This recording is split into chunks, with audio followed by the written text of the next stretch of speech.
जय सिया राम दोस्तों। तो आज हम बात करने वाले हैं सावन के महीने के बारे में। जी हाँ, सावन मास स्टार्ट होने वाला है 22 जुलाई से। ये देवादिदेव भगवान शिव का महीना कहलाता है। भगवान शिव का बहुत ही प्रिय महीना होता है। तो आइए आज हम जानेंगे इसी के महत्व के बारे में, क्यों इसे सावन का महीना कहा जाता है, भगवान शिव की हमको किस तरह से पूजा आराधना करना चाहिए। तो चलिए देर नहीं करते हैं टॉपिक को स्टार्ट। दोस्तों, हिंदू धर्म में या सनातन धर्म में सावन के महीने का बहुत अधिक महत्व होता है। सावन का महीना हिंदू पंचांग का 5वां महीना कहलाता है। यह महीना भगवान शिव को समर्पित होता है। इस महीने में भगवान शिव की विधि विधान से पूजा अर्चना करनी चाहिए। सावन के महीने की सोमवार का तो महत्व और भी ज़्यादा बढ़ जाता है और इस माह में शिव जी की पूजा अर्चना करने से ऐसा मान्यता है कि आपकी सभी मनोकामनाएं पूरी हो जाती हैं। और इस साल जो सावन का महीना है उसकी शुरुआत सोमवार के दिन से ही हो रही है और इसका समापन भी सोमवार के दिन ही हो रहा है। तो धार्मिक मान्यताओं के अनुसार सावन के महीने में भगवान शिव और माता पार्वती की विधि विधान से पूजा करने से भक्त की मनोकामना पूरी होती है। इसके साथ ही सावन के सोमवार के व्रत रखने से भोलेनाथ की विशेष कृपा भी आप पर होती है। सावन के महीने की शुरुआत 2024 में 22 जुलाई से हो रही है, यानी कि दिन सोमवार यानी कि कल से हो रही है। वहीं इसका जो समापन है वो 19 अगस्त को सोमवार के दिन ही होने वाला है। तो इस पूरे मास में शिव पूजा और शिवलिंग को जल चढ़ाना बहुत ही ज़्यादा शुभ माना जाता है। सोमवार के दिन ही जो है प्रीति आयुष्मान योग के साथ सर्वार्थ सिद्धि योग भी बन रहा है। इसको लेकर ऐसी मान्यता है कि जो भी इस योग में पूजा करता है उसको भगवान शिव से कई गुना फल की प्राप्ति होती है। इसीलिए कल आपको सोमवार के दिन भगवान शिव की पूजा जरूर से करना चाहिए। आगे हम ये भी जानेंगे वीडियो में कि शिव जी की पूजा आपको किस विधि विधान से करना है। सबसे पहले हम ये जानते हैं कि सावन के महीने में आखिर होता क्या क्या है। तो इस पावन महीने में श्रद्धालु भगवान शिव और माता पार्वती जी की पूजा करते हैं। श्रावण मास में ज्यादातर श्रद्धालु सोमवार के दिन व्रत रखते हैं और भगवान शिव की शुद्ध मन से पूजा करते हैं। जो अविवाहित लड़कियां होती हैं वो सावन के हर मंगलवार को मंगला गौरी का व्रत भी करती हैं। कुछ महिलाएं मनचाहा पति पाने के लिए सोमवार के व्रत भी करती हैं और भगवान शिव का आशीर्वाद प्राप्त करती हैं। सावन के दौरान कांवड़ यात्रा भी बहुत प्रसिद्ध होती है, जिसमें श्रद्धालु पवित्र गंगा जी के पास विभिन्न धार्मिक स्थानों पर जाते हैं और वहां से गंगा जल लाकर शिवरात्रि के दिन भगवान शिव पर चढ़ाते हैं। सावन का महीना भगवान शिव को अत्यधिक प्रिय होता है। तो आइए जानते हैं कैसे और क्या है इसका महत्व। सावन मास को सर्वोत्तम मास के नाम से भी जाना जाता है। मार्कंड ऋषि के पुत्र मार्कंड ने लंबी आयु के लिए सावन मास में ही घोर तपस्या करी थी भगवान शिव की कृपा प्राप्त करने के लिए, जिससे मिली मंत्र शक्तियों के सामने मृत्यु के देवता यमराज को भी नतमस्तक होना पड़ा था। भगवान शिव को सावन का महीना प्रिय होने का एक अन्य कारण भी यह है कि भगवान शिव सावन के महीने में पृथ्वी पर अवतरित होकर अपनी ससुराल आए थे और वहां उनका स्वागत अर्घ और जलाभिषेक से किया गया था। मान्यता है कि प्रत्येक वर्ष सावन माह में भगवान शिव अपनी ससुराल आते हैं।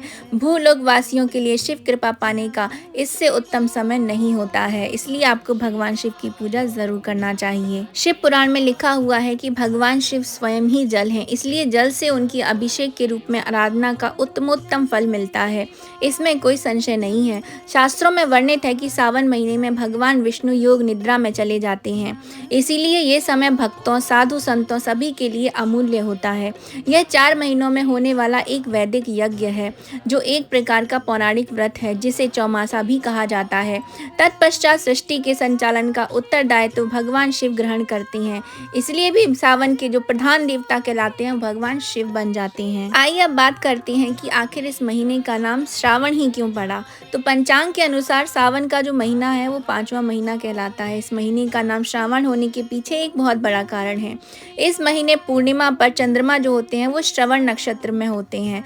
वैदिक ज्योतिष की अगर हम बात करें तो श्रवण नक्षत्र का स्वामी बृहस्पति ग्रह होता है। श्रवण का अर्थ होता है सुनना। इस माह में भगवान के स्वरूप के बारे में सुनने से मन के विकार दूर होते हैं। यही कारण है कि इस महीने में धार्मिक ग्रंथों का श्रवण करने से विशेष महत्व बताया गया है। शिव पुराण में भी इसके बारे में लिखा है कि सावन मास के महत्व को लेकर, सावन मास भगवान शंकर का मास है, इसे श्रावण भी कहते हैं क्योंकि इस मास की पूर्णमासी श्रवण नक्षत्र से युक्त होती है। इस माह का मुख्य नक्षत्र श्रवण होता है, जिसके कारण भी इसे श्रावण कहा जाता है।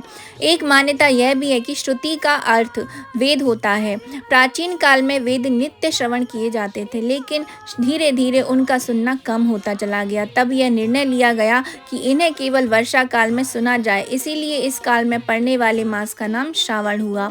इस मास को नभस के नाम से भी संबोधित किया जाता है, जो बादल का पर्यायवाची होता है। इसीलिए वर्षा ऋतु श्रावण की ऋतु भी मानी जाती है। कहा जाता है कि इसके महात्म्य के श्रवण मात्र से सिद्धि प्राप्त होती है, इसीलिए भी यह श्रावण का महीना कहलाता है। श्रावण का एक अर्थ होता है प्रसन्न करना भी होता है। सावन एक प्रकार का गीत भी होता है तथा पहाड़ों में पाए जाने वाले एक पेड़ को भी सावन कहा जाता है। ये जो महीना है ये भोले को ही समर्पित होता है, इसलिए इसे शिव मास भी कहा जाता है। सावन मास की शिवरात्रि पर शिव का जलाभिषेक करना अत्यंत ही पुण्यदायी माना जाता है। इस दिन भगवान शिव का पूजन करने पर मनोकामनाओं की पूर्ति होती है। शिव पुराण के अनुसार शिव स्वयं ही जल भी हैं।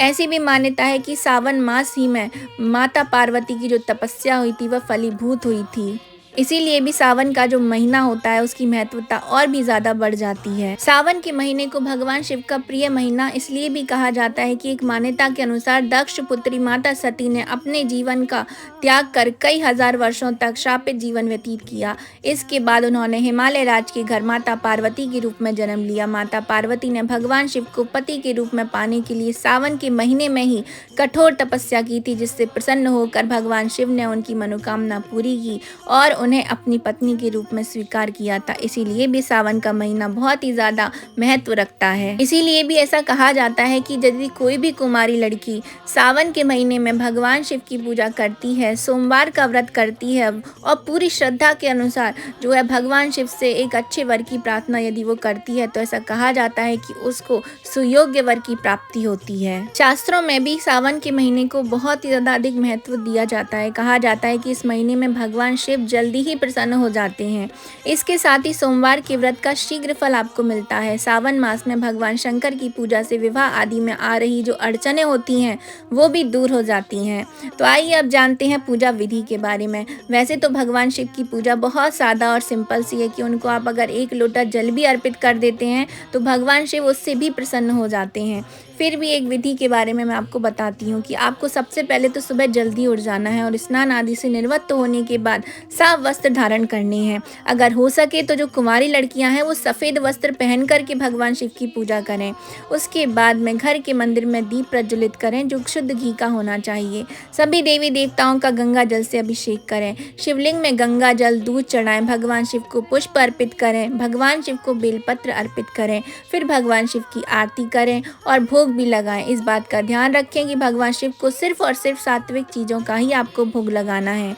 भगवान शिव का अधिक से अधिक ध्यान करें। भगवान शिव की पूजा के लिए आप पुष्प, पंच फल, पंच मेवा, रत्न, सोना, चांदी, दक्षिणा, पूजा के बर्तन, कुशासन, दही, शुद्ध देशी घी, शहद, गंगा जल, पवित्र जल, पंच रस, इत्र, गंध, रोली, मौली, जनेऊ, पंच मिष्ठान, बिल्व पत्र, धतूरा, भांग, बेर, गाय का कच्चा दूध, ईख का रस, कपूर, धूप, दीप, रुई, मलयागिरी, चंदन, शिव व मां पार्वती की श्रृंगार की सामग्री भी आपको जरूर से रख लेनी है। इस मास के कुछ नियम भी होते हैं, आइए जान लेते हैं उनके बारे में। मान्यता है कि सावन महीने में मांस मदिरा का सेवन बिल्कुल भी नहीं करना चाहिए।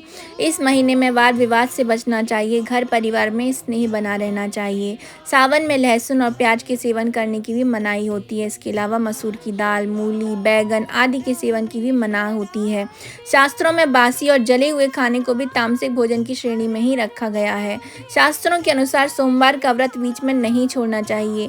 अगर आप व्रत रखने में असमर्थ हैं तो भी आपको भगवान शिव से माफ़ी मांग लेनी चाहिए और व्रत फिर आप नहीं भी कर सकते हैं। क्या आप जानते हैं कि सावन के महीने में इतना ज़्यादा भगवान शिव का जलाभिषेक क्यों किया जाता है? तो चलिए जानते हैं। हिंदू धर्म ग्रंथों के अनुसार समुद्र मंथन के समय निकले सारे जहर को भगवान शिव ने पी लिया था। ऐसा उन्होंने इसलिए किया क्योंकि वो विष इतना ज़्यादा खतरनाक था कि वो पूरी दुनिया को ख़त्म कर सकता था। भगवान शिव ने सारे विष को पीकर दुनिया और जीव जंतुओं को बचा लिया, लेकिन वो जहर उनके गले में ही रह गया। इसी वजह से उन्हें नीलकंठ भी कहा जाता है। इसके बाद सभी देवी देवताओं और राक्षसों ने भगवान शिव का गंगा जल और दूध पिलाया, उनका अभिषेक किया ताकि जहर का असर कम हो सके। यही कारण है कि सावन में लोग दूर दूर से गंगा जल लाकर भगवान शिव को चढ़ाते हैं। बहुत सारा पानी भी उस समय जो है भगवान शिव पर चढ़ाया गया ताकि जो जहर की गर्मी है वो कम हो सके। यही कारण है कि भगवान शिव पर ज़्यादा से ज़्यादा जलाभिषेक किया जाता है और जो भी व्यक्ति सावन के महीने में भगवान शिव का जलाभिषेक करता है उसकी समस्त मनोकामनाओं की पूर्ति होती है। श्रावण मास कृष्ण पक्ष की प्रतिपदा तिथि से आरंभ हो जाता है। श्रावण मास में सावन सोमवार के व्रत रखे जाते हैं। बहुत सारी लड़कियां जो होती हैं वो 16 सोमवार के व्रतों को भी करती हैं। वैसे सोमवार का बहुत महत्व होता है। सावन माह में पड़ने वाले चारों सोमवारों पर उपवास किए जाते हैं तथा इसे शिव की आराधना माना जाता है। सावन की शिवरात्रि का भी बहुत ज़्यादा महत्व होता है।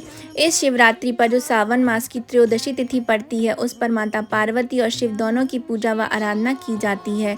कांवड़ यात्री इसी दिन बोल बम का उद्घोष करके हुए मंदिरों में शिव जी का जलाभिषेक भी करते हैं। इसी मास में शुक्ल पक्ष की तृतीया पर हरतालिका या हरित तालिका तीजोत्सव भी मनाया जाता है, जिसको हरियाली तीज भी कहा जाता है। यह उत्सव सावन का प्राण पर्व माना जाता है।